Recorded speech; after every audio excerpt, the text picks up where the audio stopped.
everybody, we are going to be taking a look at something very, very cool today. Now, I'm not going to go over all the rules and everything like that because I'm planning on doing a playthrough of this one. This one really blew me away. Very smart. A game by Brian Train and, of course, the mighty Compass. Reef Border Wars. Now what this is a quad game, and it takes a bunch of different small little battles. You know, ones that you wouldn't think about, like in 1969, the football war, okay?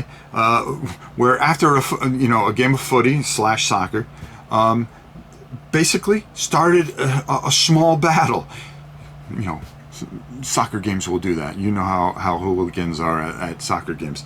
But then you also have the Indochina War, Operation Attila, the Second Lebanon War. I mean, all these little things in here. You know, you would wonder, okay, is there too much? Does this game try to do too much? Let's go down to the table and we'll come back and I'll let you know. So the first thing we're going to do, we're going to crack open this box and take a look at everything very quickly. You're going to get 2 dice. You're going to get all the counters. The counters are exactly what you need. You know, they're not overly produced or anything like that. They're perfect for what they are and what they do. Clean, perfect. I mean, that's all you need for this, and it'll make sense to you once we talk a little bit more about some of the other things. What I really enjoy is the first thing that you get in here is the system rules themselves. Now, the system rules are for all 4 games. There's a couple exceptions here, but it's something that's explained that when you get to the other systems, you're going to get a whole bunch of these cards. This is basically going to help run the system, and then you're going to have the exclusive rules for each theater, which is just perfectly. It's nothing extensive, nothing overcomplicated. The beauty part about it is there's some designer notes in every single outlay here, which talks about each individual battle. The same thing for the Indochina War, the Football War.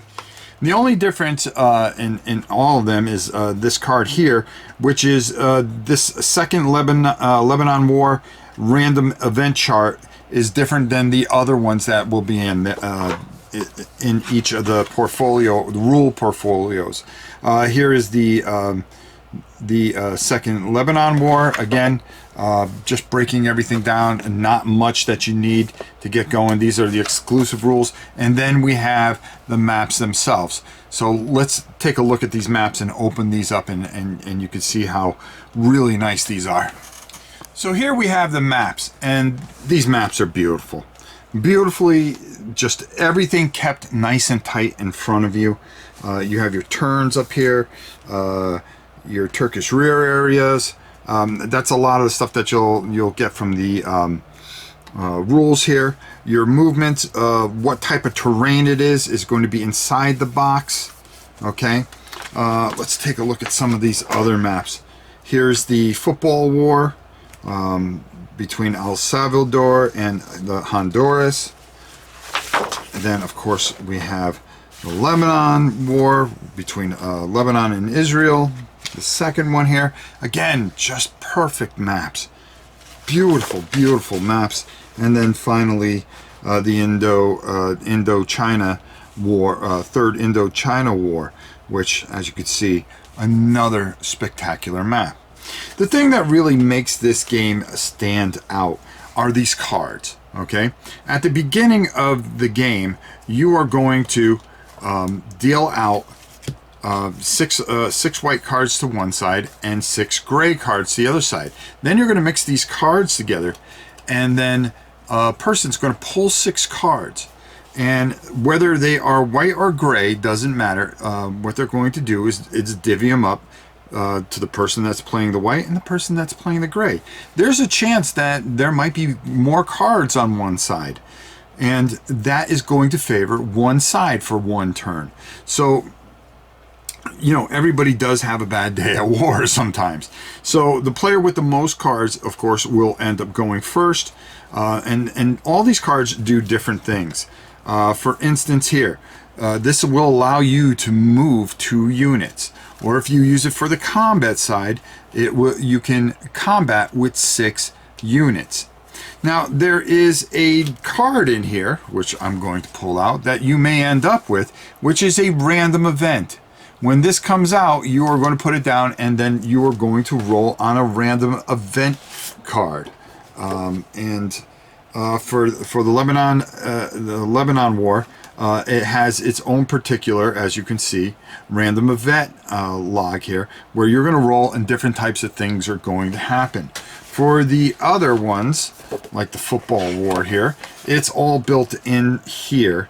And there are special things that happen in the Lebanon War that don't happen in the football war, but you are going to be rolling, once again, should this card show up, and play it. Combat, again, like I said, you will be determined on how many units that you're going to use, and these cards are going to do all kinds of different things. There are special actions that you'll be able to take if you play these cards. And again, as you can see, the cards are all different. You can either move 5 units and might be able to use a card that you know, has 1 combat. Maybe you only have, you're in 1 combat area, and that's all you need is 1 combat.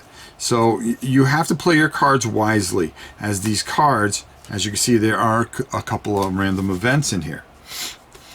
The game is smart, it plays well, it's very tight, and I have to say, this is yet another masterpiece from our friends over at Compass Games. They've done it again, and I've got hats off to Brian Train, who has just made something where you can take these little battles and you can play any of the 4 and you will get the same enjoyment. The main rules works pretty much for everything, and then these little portfolios will give you any kind of exclusive rules that you are looking for. As you can see, very just simple. There's not a lot to learn. It's very quick. You can be up and going in about 15 minutes and enjoying a phenomenal system by a phenomenal company.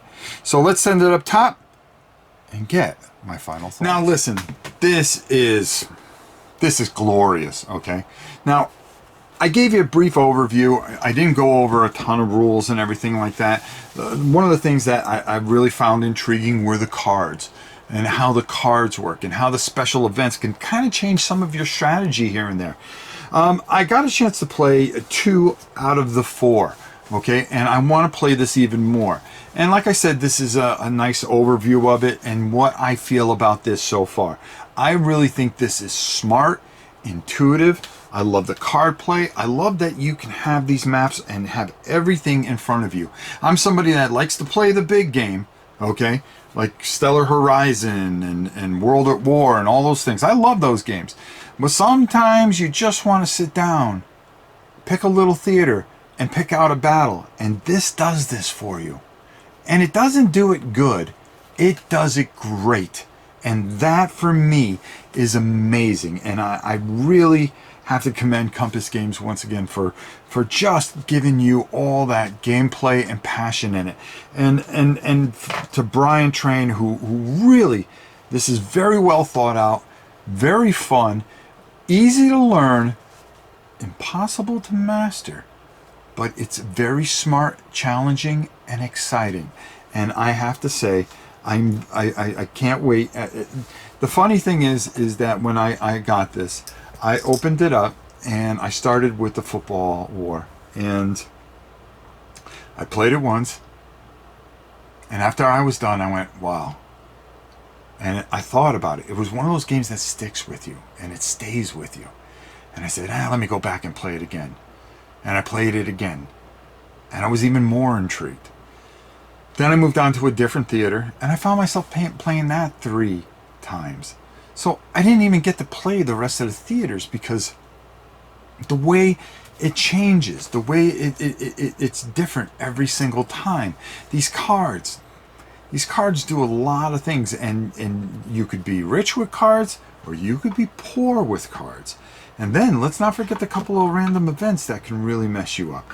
This really does a lot of things, and it really hits home if you are looking for something quick to play. Okay, you know, something that you can play in about an hour, hour and a half, or you know, just something that you want something different, and this is what it does. It's best played with 2 players. The solitaire part of it is kind of low, but I was able to kind of do things a little different, and I really enjoyed it. And I really think that when this is available on Miniature Market, and of course I believe you can get it right now at Compass Games, that you should go get this. This is a very good game, and it's a game that you, your son or daughter, that you are wanting to get into war games are going to find and be very passionate about and have a wonderful time. You're going to get your money's worth here, and your money's worth is in there the minute you open your box. There we go, another War and Pieces. Until next time, it's your old pal Rob. The end of the game, and you could get this from Miniature Market, right, Grandpa? You can get this from Miniature Market.